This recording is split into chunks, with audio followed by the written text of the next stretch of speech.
I don't know if I talked about this before, guys, but did you know there's a controversial law pushing doctors who spread COVID misinformation on track to be undone? Punishing. Yeah, I do know. You do know, right? Right. Tucked into a Senate bill revising aspects of the Medical Board of California, and it is a brief but unambiguous cause undoing a controversial law that was intended to curb a dissemination of misinformation or disinformation related to the COVID-19. AB 2098 applied to conversations between patients and their doctors about the patient's care. California law already bars doctors from lying to their patients or dispensing shoddy medical advice that fails to meet the standard of care for all diseases, including COVID-19, they noted. When someone blatantly provides misinformation, total inaccurate information, especially with the intention that harms patients, then Senator Richard Pan, can I call him Dick Pan? Of Sacramento, a pediatrician and co-author of the measure, said in October, that takes away the patient's ability to make appropriate decisions. Now, this guy, Richard Pan, has sponsored so many of these bills out here, so many of these crap bills, some of the bills that even say, I believe that a 14-year-old kid can consent to the jab. A 14-year-old kid can consent to the vaccine without permission from his parents. Wait, what? Yeah. What? They were trying to sponsor laws like trans this. Thing. We're like, why would they were trying to do the same thing with this bill too as well. And this was Bigtree tried to corner Senator Richard Pan, which we'll talk about in a second. Wait, hold on a minute. Is this because that Gavin Newsom story that we covered where he blew it by saying we would have done everything differently, and now maybe he's going to have to jump in the race if Biden drops dead, and this is to because why would that guy Richard Pan be Dr. Pan? He was to help Gavin Newsom, isn't it? Or am I wrong? Well, I would think that now that a lot of these bills that they try to push forward were very unpopular, and now Gavin Newsom could come in and say, yada, yada, yada. We had to go back and remember, it was just up to him to sign the bills if it's approved by both sides of the state legislation. So he wasn't like sponsoring these bills. But, when he won his, his recall, he was kind of saying, they're saying more than just Gavin Newsom becoming the governor again. They're saying yes to protecting our kids, yes to safety. He was kind of implying a lot of these things that they were pushing forth. He was all about. So this one they're striking down because, like I said, this was the Julian Assange one, I called it. You're not allowed to put misinformation out there. If you're spreading the narrative that is not in the favor of the FDA, the CDC, they're going to come after you. Well, guess and that's what was going on. At the time, I said, if it's a law that you spread misinformation, then it can be proved that you did do that. The people that were following the narrative would be screwed by the same law, wouldn't they? No, Kurt, because the FDA and the CDC says the COVID-19 vaccine is proof, safe, and effective. That's why. Well, if you recall, their wording on things is a lot different. See, here's what happened. Because their wording is not as extreme as like a place you work that has mandates that you got to do this or that. Yeah. Their wording is very hedging and safe. Yes. So people that are getting screwed at work, I could see very easily it becoming a problem for them, that law. Yeah. Well, the thing is that both the Congress, the government, our elected officials, especially on the left, the Democrats were saying, well, it's up to the individual businesses to do what they want to do. But they were nudging them the whole time. If Ukraine asked them to do something, they better do it. The bill was written with extreme examples of irresponsible rhetoric in mind, Pan said at the time, such as that of Dr. Simone Gold, the Beverly Hills physician who founded the anti-vaccine group America's Frontline Doctors and promoted debunked COVID-19 treatments. Let me guess. Look at this sentence right here that's written by the Los Angeles Times. Is it not an anti-vaccine group and they're just throwing that in there? Yeah, that's exactly what I'm saying. She was that wrong. Promoted debunked COVID-19 treatments? Such as what? You say it, not me. What? The safe, effective booster? The horse. Oh. Manure. I hope everybody's getting their boosters. You're not supposed to stop. Did you guys stop?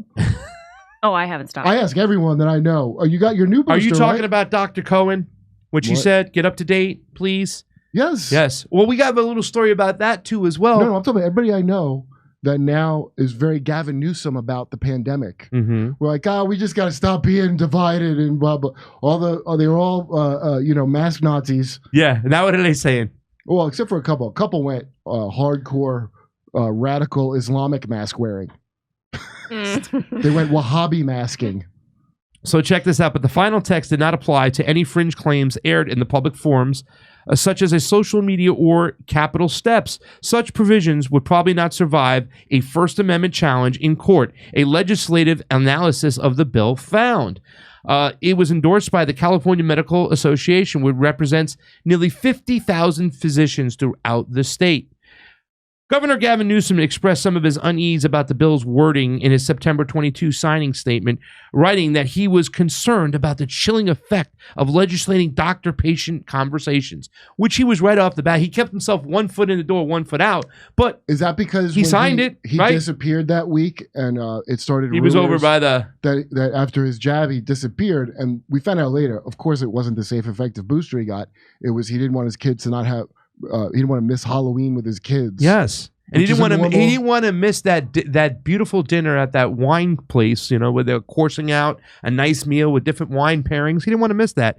Literally after he left that announcement, he was there with a bunch of people with no mask hanging on out. However, he was satisfied that the law was narrowly help me out. Tailored? Nah, the first word. Narrowly? Thank you. Tailored to apply only those egregious instances in which a licensee is acting with malicious intent or clearly deviating from the required standard of care. The final text defined misinformation as false information that is contradicted by contemporary scientific consensus contrary to the standard of care. I have to say, Pasa, this doesn't sound very narrowly tailored. I know. It sounds pretty gaping. It is does. the word I would use. Very vague. So this is the loose butthole law he passed. So Senator Richard Pan, who was one of the sponsors of all these bills, my good friend over here, Bigtree, went to kind of question him about this one day, and he tried to meet him in Congress, and Richard Pan took off like he was Carl Lewis running away. Okay, let's check this out. I'd like Senator Pan to sit down with me at any time on television and talk about why, when he knew we had a whistleblower at the CDC saying that this vaccine was destroying children's lives, why would he pass a law making us have to use that defective vaccine? Which one was that? That was one of there were so many measures that they were trying to. He like That's put forth 2016. accompanied by 3 Senator Pan's constituents: Del Bigtree, Andrew Wakefield, and Polly Tomey visited Pan's office. So they're in his office hanging out. His staff said no, he wasn't there. He was out of the office, and we looked up and we saw him in one of the rooms, and he looked right at us and he booked it. He just took a run for the door, and he literally ran out the door.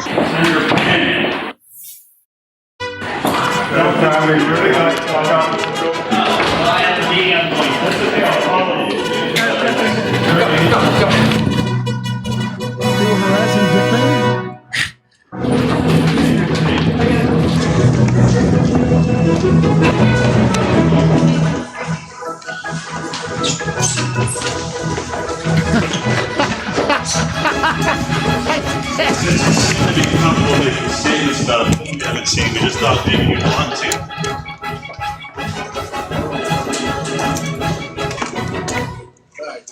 Yes, we just were wanting to have a conversation with Senator. I don't know where I'm at. You have to start this off so you guys are allowed. No, away from me. We were in his office. He saw us in his office, and then he ran literally out of the back door. I ran out in the hallway. It's pretty fast, actually. I have to give, Senator Pan that. I don't know if he did track and field when he was younger, but he zipped down the hall, ran down some stairs. I think he did 2 flights of stairs in about 7 seconds. Very, very impressive. And then ran down the hall. But, obviously all we want to do is have a conversation. This is the United States of America. This is a conversation about health. We have a senior scientist at the CDC that's come forward and saying that the MMR autism vaccine studies are fraud. I think Senator Pan should talk about that since he wants to pass bills mandating these vaccines. So I guess he doesn't want to have that conversation. He's fast. He's extremely fast. Well, he had to practice for many years. Yeah. Well, this is Hashtag when? Pan ran. It wasn't 2016. This is last year. Well, the first one you showed said 2016. So Which one? the very first clip with at the It said 2016 in the bottom corner of the screen. Not this one, the one you showed of him on the talk show. Somebody's send me some information. Oh. Give me some clarification. Thank you, Amber, my friend. She said Pan ran in 2016, featured in Vaxx the movie. The bill mandating the MMR is mandatory also. And it was That's what I filmed by thought. Joshua Coleman. Dick Pan is the highest paid farmer shill in history. And that's what it was from 2016. So that's just so we know, so we have some clarification. not Thank wrong. you, Amber, from Roar Media and everybody else at Roar Media. We love you. Hey, come see us on tour. We're going to be in Tampa, Boca Raton, Orlando, Dallas, Houston, San Diego, Bloomington, Illinois, Indianapolis, and Levittown, New York. Wow, that's a lot of dates. See you there.